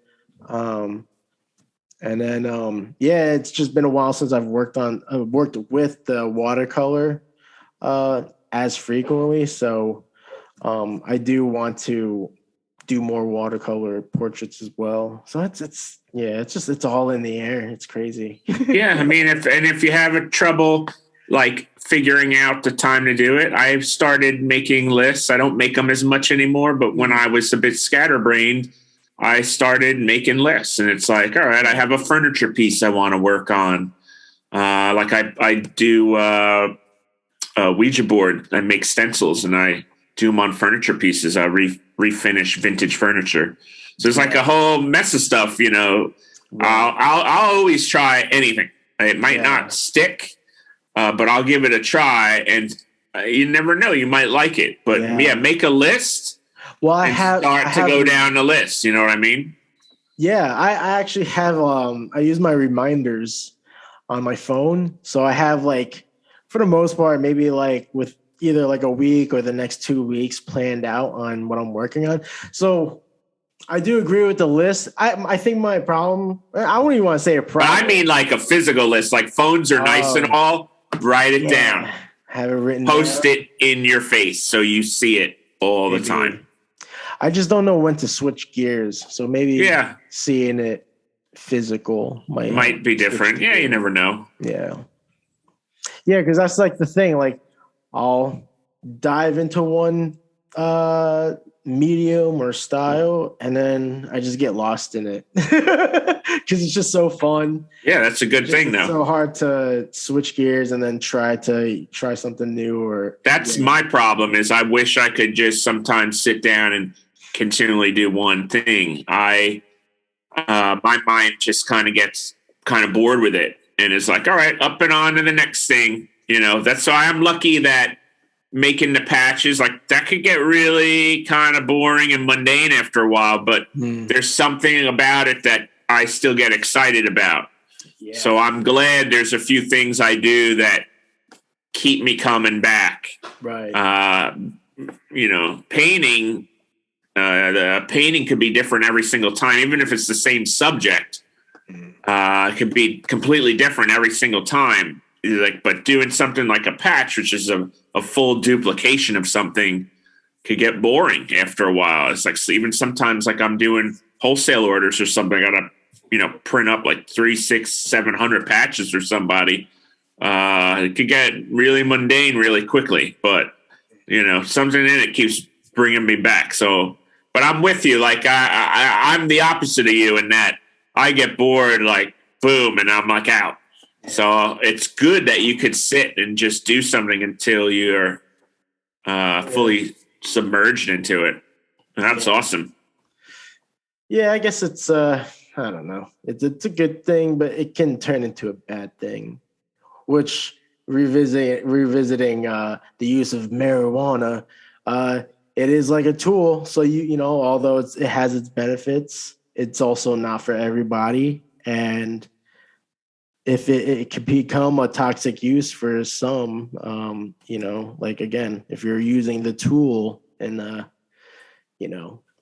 unsafe way, then, obviously it's not for you. So, but if you're an artist, do what it takes to expand your mind. Yes. And that, yes. I'm kind of want to hit all the bases on what we're talking about, but I also don't want to, Yeah. I don't want to tell anyone like go out there and do all these drugs, baby. Yeah. But you can do shrooms because they're fun. Yeah. Shrooms are fun. Yeah. Although I've written some crazy songs on some shrooms, so that I hear now, and I'm like, this sounds like a trip for sure. Yeah. Yeah. My last couple experiences got me way like I couldn't function. Yeah. I wouldn't be able to work on any art. That's actually something that's like getting high and working when I'm high is as far as it goes. Yeah. Yeah. Now tripping that's a whole nother ball of wax. So, yeah, exactly. Yeah. So actually I wanted to ask you, I wanted to go revisit the zombie genre. What is, if you can name a favorite zombie film, what would it be? Or you can name 3 if they're, or 5. Yeah, no, or all of them. Or all of them. My top favorite, and I love obviously the Romero trilogy. And for me, the Romero trilogy ends at Day of the Dead. Like, I understand there's movies that follow it. Oh yeah, but however, that's for me. And I've done that show, by the way, that they do in the Monroeville Mall a number of times. Oh yeah, it's awesome. If you're a fan of Romero, that's a fun show to do. I've done it a number of times, but I'll tell you about that later. But my favorite zombie movie is Day of the Dead. And the reason it's Day of the Dead, and everyone loves Dawn, and I love Dawn, and I love Night, and I love the Night remake, and that's about it. But Day of the Dead is so stark compared to the other 2 movies, and it is the end. It is the absolute end. You know it's the end. It is the end of the world. Nobody's left. And people are at their wits' end. And you have this military force they're done dealing with people buried in a salt mine. And you have a couple of civilians, and then you have this crazy ass doctor, and they're all done. And the doctor has just lost it. He knows deep down that there is no cure for this. And the army guys, they just want to go and fuck shit up. That's all they want to do. Yeah. And the civilians, they just want to get out. Just want to fly off to an island, which apparently they do. Right. Well, yeah. Now, if I had to Oh, I'm sorry. Yeah, go ahead. No. Continue. Oh no, I was gonna say that the civilians, two of them rather, were pilots. Right? Yes, they were the ones that flew the helicopter. Well, one was a pilot and one was a radio operator. Okay, thank you. Yeah, that was right. Yeah, and then the female actress was she was a scientist. There were two not scientists, two doctors, and then you had the mad doctor. Dr. Yes, Frankenstein. Yeah. Laurie Carlisle was like, I don't know if she was a scientist per se, but she worked with the scientists, but her boyfriend was one of the military guys. Yes, that's right. And then the boyfriend. Man, that's my favorite. And I think that's what I think that was our initial connection the first time we met. I probably just geeked out over Day of the Dead. I mean, my official, unofficial mascot for Zombie Gentleman is Bub. Yes, I have. Actually, I got the Bub action figure still in the box. But I agree with you 100%, man. The Day of the Dead, like everyone's on like dark. Everyone is just hanging by a thread at this point. Yeah, like. Whether it was like the time of acting and entertainment, but like I don't want to say like the acting was like overacting, but you know how like everyone was like real extra, kind of like just kind of crazy, like especially the military. But you think it's like they've been on the ground for this long. There is no one out there. They're fucking losing their minds. So like, yeah, that's why they're fucking crazy right now. And part of that, like I could go on about George Romero as a fan, as having done those shows. You could out for like another. Yeah, I mean, having met all those people, especially like Joe Pilato. That whole crew is a Pittsburgh crew. And so Joe Pilato's in Dawn of the Dead. He's one of the cops at the dock in the beginning. Yep. A lot of them have been in a lot of George's productions and movies. Yeah. Fun fact, Fred Rogers is also from Pittsburgh. Also shares a lot of those production crews. So a lot of those guys worked on the Mr. Rogers show and worked with George Romero on all those Dead movies. Yeah. I love Dawn. Obviously is just a really great, fun I was gonna say zombie movie. Yeah, it's a fun film. But Day, out of that trilogy, Day is my favorite. Now, going into other zombie movies, I mean, 28 Days Later, like, reinvented everything. Killer soundtrack. Cillian Murphy's awesome in it. It is so friggin' stark as well. Just being alone in London during a crazy viral outbreak. Now, you don't have to say they're zombies. You just say they were like some viral. But that's what, to me, that's what a zombie kind of, none of these movies, I think Night of the Living Dead, they kind of said it was from space. But in the end of the day, to me, a zombie outbreak is an infection. It is a viral outbreak. It's not as space-oriented as maybe The Blob or something like that. Yeah. Return of the Living Dead is up there. I mean, there is room for comedies and zombies. Yeah. That movie's hilarious. And the premise of the whole, Romero splitting up from the writer, and then the writer getting the rights to this, and Romero getting the rights to this, and then them doing two different flicks. Yeah. But still, Return of the Living Dead, I think, is great. I said 28 Days Later. I like Train to Busan. I thought that was like super interesting. Yeah. Different and there's a movie. New one coming out too. Yes. And Shaun of the Dead, because Shaun of the Dead loves zombie movies. So it's like an homage to everything. There were a lot of nods to, way too many nods. And that has a killer soundtrack. Yes. All those mashups. Yeah, so that's, I mean, I like stuff like Serpent in the Rainbow. It's not a traditional zombie movie, but it deals with voodoo. Yep. And, that's a whole sub-level of zombieism, is that whole voodoo thing. White Zombie as well. Yes. The one, the voodoo. That's the original zombie movie. Zombie with Zombie with the eye. Of course. Remember that one? But to me, Argento and Fulci and those movies kind of just blend in with Romero, because one of the zombie movies is a sequel to one of the Romero movies, and Argento recut Dawn of the Dead and gave the European cut. So those Italian dudes, there is some, something going on with Romero. So I just kind of lump them all together. Okay. But yeah, Zombie is great. Just like the scene with the shark, the zombie shark. Oh yeah. Yeah, that was a fun one. Now, Walking Dead, I've watched all the seasons. I'm just not a fan of. I feel like they drop the ball all the time with that. Like every season, they drop the ball. Yeah, I fell off of that. I fell off the comic as well, unfortunately. Yeah, I mean, I watch Fear and all of them because to me, it's like, all right, there's nothing remotely like this on regular TV. But they drop the ball every season and every mid-season. Yeah. This British show did it before Walking Dead, did a show called The Dead Set, which I had watched and reviewed for Unwinnable at the time.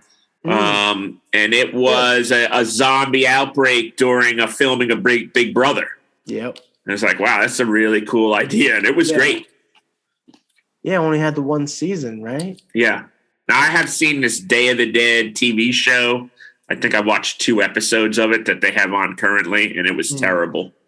And all those remakes, those 2 Day of the Dead remakes they did were terrible. Awful. Well, they I remember I tried giving Z Nation a try on Sci-Fi, and it just wasn't for me. There's like I understand because there are George Romero's film, Dawn. Like it was a fun zombie movie, but for some reason this one didn't mesh with me that well. Because there were some quirky moments, at least just from what I watched. It just wasn't for me. I was like, all right, I can't. I think Dawn is supposed to be fun. I think we think it's fun compared to the seriousness of night and the bleakness of day. Yeah. However, I mean, Dawn can be pretty tense, as for the simple fact that the girl is pregnant. Yeah. They're trapped in a mall. There's bikers now in the mall. I mean, all hell kind of breaks loose in Dawn. Yeah. Half their team dies. Yeah, that's the the real kind of suspenseful part is when the crew starts falling apart. Yeah. It's like, fuck, Now, being a vendor, I've had the opportunity to do 2 shows at the Monroeville Mall and 1 show in Evansville, which is where they filmed Night of Living Dead. I actually have a photo of myself with the in the cemetery where the original ghoul goes after Johnny and Barbara. Wow. And the show at the mall is awesome. I've done that twice. Yeah, send me a photo so I can throw it in. Where you're in the Monroeville Mall, where they filmed Day of the Dead or Dawn of the Dead. Been there. It's pretty. Yeah. Yeah. And I became friends with Leonard Lees, which is Machete Zombie. Nice. She gave him, his wife bought some art for me, and I gave them some art.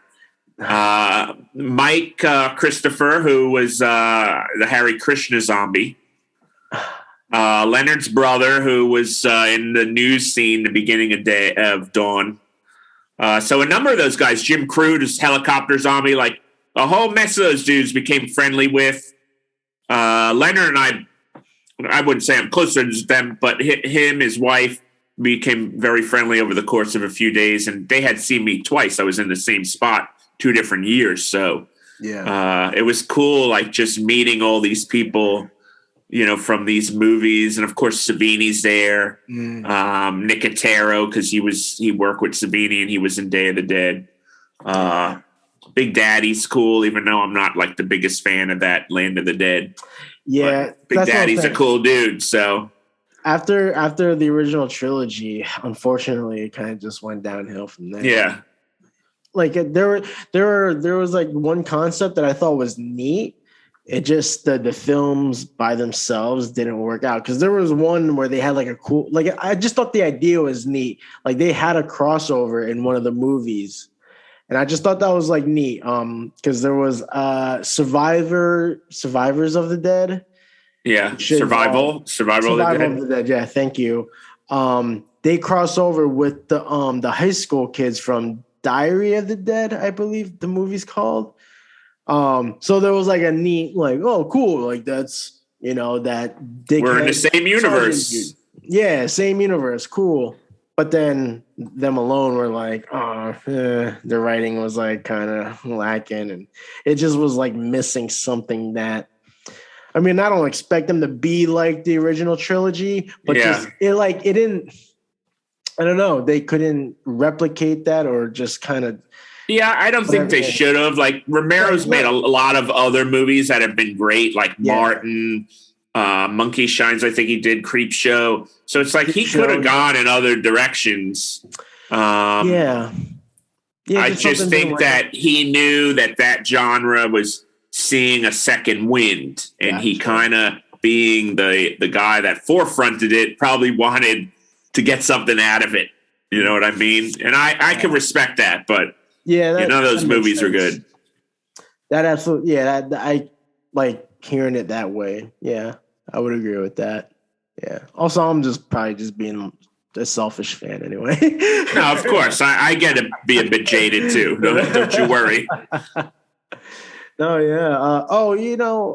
Have you watched Rec, or what's the? Yeah, Quarantine. Yeah, Quarantine. Yeah, Wreck. That was a fun, like, that was like, it's different. Yeah.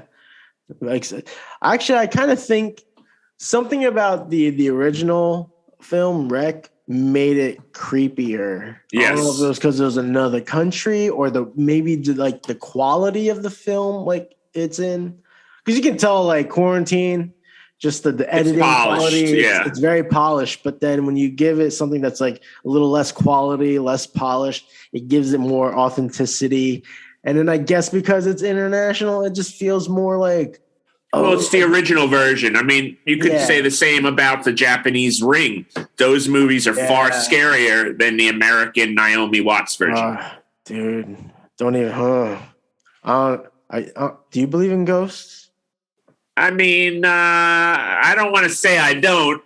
I've definitely had some interesting run-ins through the years. Okay, hold on. Hold that thought, because I am highly addicted to ghost videos. Oh, man. Like, I've watched hours of Paranormal Activity and catchings and stuff.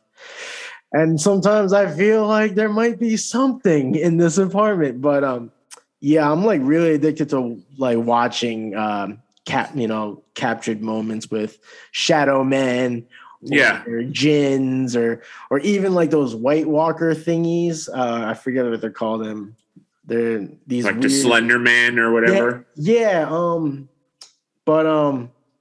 So I'm very much like into that shit right now. Like, I will tell you, I had a friend many moons ago that did dowsing, and sometimes people relate dowsing to finding water. A dowsing rod, which is a stick that branches off, and sometimes you could use that stick. Oh, that's what it was called?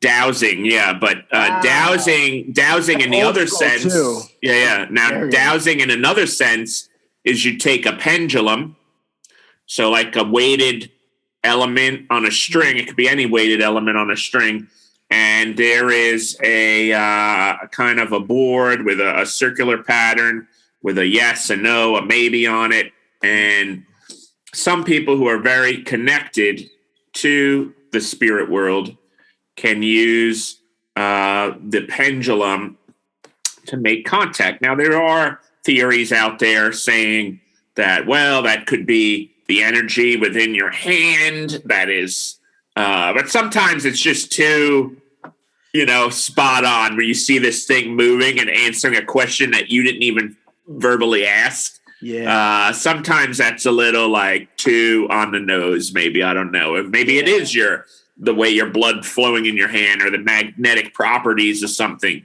Yeah. And then there's those guys that use these, musical equipment that are like speakers and different kind of effects things. And then they use this, these paranormal radios that, they say ghosts can pull radio waves and speak through the radio waves.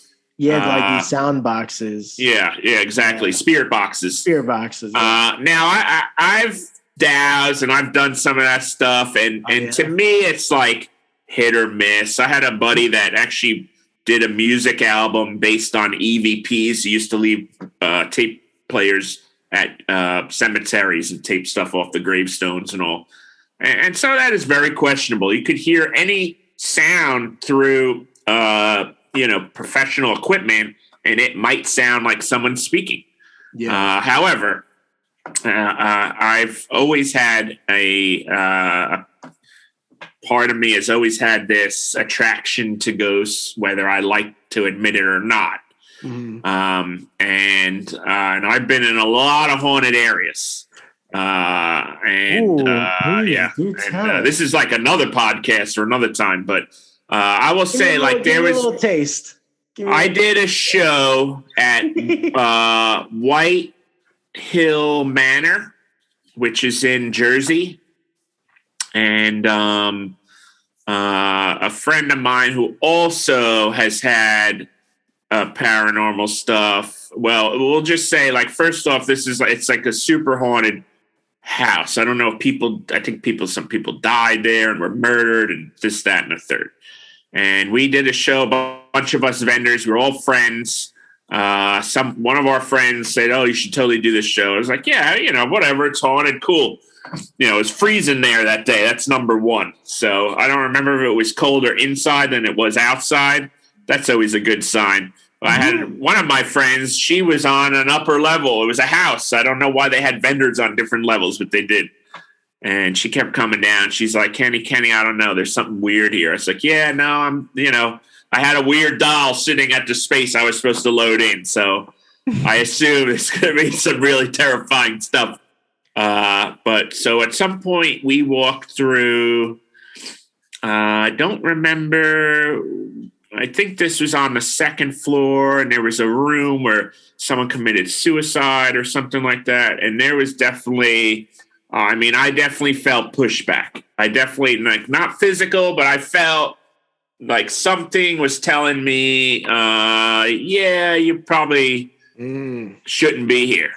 And I got some photos of some really dark corridors that were X'd off and some dolls and all. It was like, and then another friend said she kept hearing stuff in the room.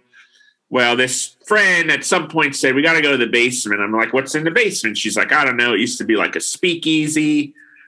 But there's, we get down there, and then she tells me, well, supposedly there's a shadow man down here. And I never saw the shadow man, but I will say, the door's opening. No, it's not. Hold that thought, just because of all the shit I've watched. So I'm very cautious about I see you looking at the door. Not even a door, but there's a pillar here. It's just because this is an old factory building. So we have these pillars, and I'm just I think about the videos when they have the shadow head Yeah. So okay. You can always burn some sage and you'll be good. But so we go to the basement, and there was definitely a dark area. And I felt like something was giving me, telling me, don't, go back upstairs. This ain't for you. I definitely felt, being in that basement, I definitely felt it was hard to breathe. Oh. And at some point, I felt nauseous. And I've doused. I've been around. I have at least 6 or 7 Ouija boards in the house currently. It's I have, I've been to a lot of haunted spots that were legit haunted, and it was recorded that they were haunted, and I've rarely ever had anything happen to me. But that place, it was uncomfortable. I definitely kept feeling cold spells come over me. The areas I would be in would get colder than the rest of the place was. And once I hit that basement, I felt nauseous, and I definitely felt like something was preventing me from breathing well. And I was like, I got to get the fuck out of here. But honestly, it's like, if you think about it, like a lot of people don't want to believe in ghosts, and that's fine. Yeah. But we are energy. We are beings of energy. Mm-hmm. You know, and that energy can get attached to places. I mean, that's why people, I think, say they feel their loved ones after they've passed in the house. Sure, you're living in a place. Your energy is constantly, coming in and out. Some elements that we use in houses are porous. Certain elements absorb things. They absorb water or whatever. You see that in certain houses. So why wouldn't it absorb energy? You know, why wouldn't these things absorb? And I'm pretty sure it's been proven. There's been some jail cells in the South that were around from like the 1600s or 1700s that were so haunted because the stones absorbed the energy. And once they started knocking those cells down or getting rid of those stones, the hauntings were less and less and less. So who's to say, you know? It's kind of like when someone takes home a doll that like their great grandmother had or something, and then suddenly there's activity happening in your home. It's like it might be the doll, might have the essence. It could be, that essence of said grandmother. Now I feel like spirits know they could come to me because I'm not afraid. And so for a while I had to tune it out because I don't know if for a while there was like a lot of stuff was coming at me, and I was like, I had to tune it out. I was like, I can't be the beacon for anybody. It's like getting in the way of stuff. So, because I'm not scared, because maybe because I can pick up on it.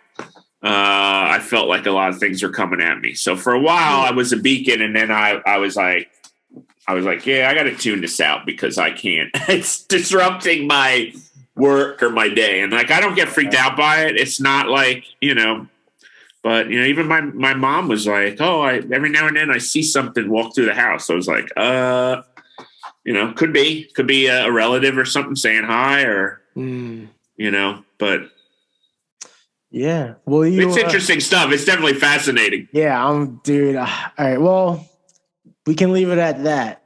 But let me ask you: will you do a ghost episode with me? Totally. Okay. Totally. I'll dig up some old stories. If you don't mind sharing some of those stories, I would. Yeah, of course. Maybe we'll go to White Hill together. Oh God. White Hill Manor. White Hill Manor. They give tours of it, so. That'd be cool. And I remember Philly had, because Eastern State is haunted. I definitely had something. Eastern State's a penitentiary in Philly.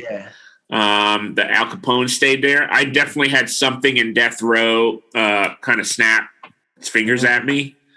Wow. Yeah. And then there were asylums that used to be all over the place in Jersey that people used to break into. And I've had my fair share. Yeah, I mean, I used to, are you familiar with the Vortex? Yes. Yeah, I lived like practically like down the road from it. Oh, wow. We used to live by that, the candle factory that used to be built there, but now it's all like, like condos. But 287, yeah, like we used to like hang out there under 287 with all the with all the KKK like graffiti there. Oh, fun stuff.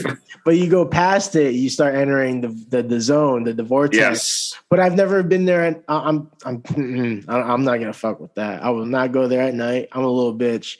But it does fascinate me exploring like the possibilities. Yeah, sure. For sure.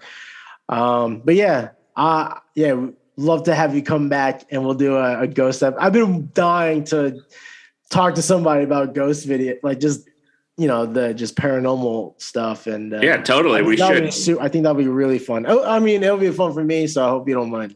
No, I'd be down. But yeah, I hope you had a great time, because I definitely. Yeah, it was nice talk, dude. like connecting with you again. Because again, we've been just following each other from afar.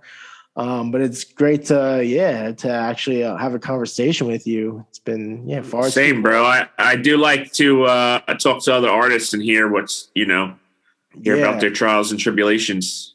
Absolutely. And it's just, and I was thinking about this earlier, because doing the events I have done, the Unwinnable with you, some of these local comic book conventions with these other artists, one Rickman, and I mentioned Nick earlier, Nick Makoviak. I'm going to be having them on again, but they've they kind of helped me get through that scene too. And it's just, I find it fascinating. There's like all these artists, and like, man, they don't even, some of them don't even know each other, and it's just like blows my, I don't know. It's just, I guess I'm just kind of like nerding out. But well, it's true though. We're all kind of caught up in our own worlds, I think. Right. Yeah. Being artists. Yeah, it's just wild. But I've been doing these like sort of small group ones with these two gentlemen, and it's been really fun. And I think that might be part of the goal of the podcast, is kind of like doing some smaller group ones with artists that are in the same area but never cross paths for whatever reason. Because there's so many things going on in Jersey in terms of events and conventions. But yeah, man, this was awesome. Any last words for any aspiring artists or creators out there that might be coming to this point of like maybe some adversity in the process, or anything? Just keep being you. Keep working. Keep doing it. Don't give up. That's number one, is don't ever give up. Mm-hmm. Just no matter what anyone says, you're the best judge of what you do. So just don't give up. Just keep going for it. Live your dreams. You only live once, man. And even if we have talked to ghosts, ain't no one come back with anything positive. So just go out there and live life, and don't listen to anybody unless they're paying your bills. That's another story. Yeah, absolutely. I agree with that. And do you want plugins, social media? Oh yeah. Sure. You can find me at Zombie Gentleman. That's on Facebook or Instagram. I'm more of an Instagram head. Obviously, I'm a visual artist, so you'll find me more on Instagram. But even these days, social media has taken a back seat to some of the other things that have been going on. You could go to www.zombiegentleman.com. That is my shop where I sell most of my wares. I have a shop on Etsy. It's Zombie Gentleman Art on Etsy. That's actually the shop that gets most of the action. However, the zombiegentleman.com, as I sell items I don't sell on Etsy, usually goes over there. And you can find me. I'm on TeePublic and Redbubble, Zombie Gentleman. And you type Zombie Gentleman and a lot of the sites I have pop up. But and then Kursse.bandcamp.com if you want to hear some electronic music. I don't have many albums on that because I had a few different band camps, but I'm trying to merge it all together under one. Maybe Zombie Gentleman Records in the future. Who knows? But that'd be awesome. Yeah. That's about everything, I think. Well, there you have it. And you are a true gentleman. You've always I appreciate that. Anytime we did cross paths and had small talk and whatnot, you've always been really nice. So, it's a good thing you got this thing going on, because you are living up to your name. You are. I hear that a bit, but I'm glad, because in the end, I'd rather people come back and say, you know what, you're a good guy and you made a difference, than hear them come back and, you hear people trash talk each other. I'd rather, and what is it going to do me to be nasty to anyone? I'd rather be nice to people. That's how we all should be. Yeah. We don't know what people are going through in their life. I tell that to people all the time, just because, especially on social media, there's a facade that there's, their life is peachy keen. It might not be. Doesn't hurt to be nice. It doesn't. It really doesn't. It takes more energy to be a dick. Yeah. Be a dude. Don't be a dick. There you go. New logo. New merch coming soon. No. But yeah, please, anyone that's listening out there or watching, please check out Zombie Gentleman. And thanks for joining us. And Ken, thank you so much for doing this. Thank you, G. It was awesome talking to you. We'll absolutely be in touch. And that is all. Thank you, guys. Peace.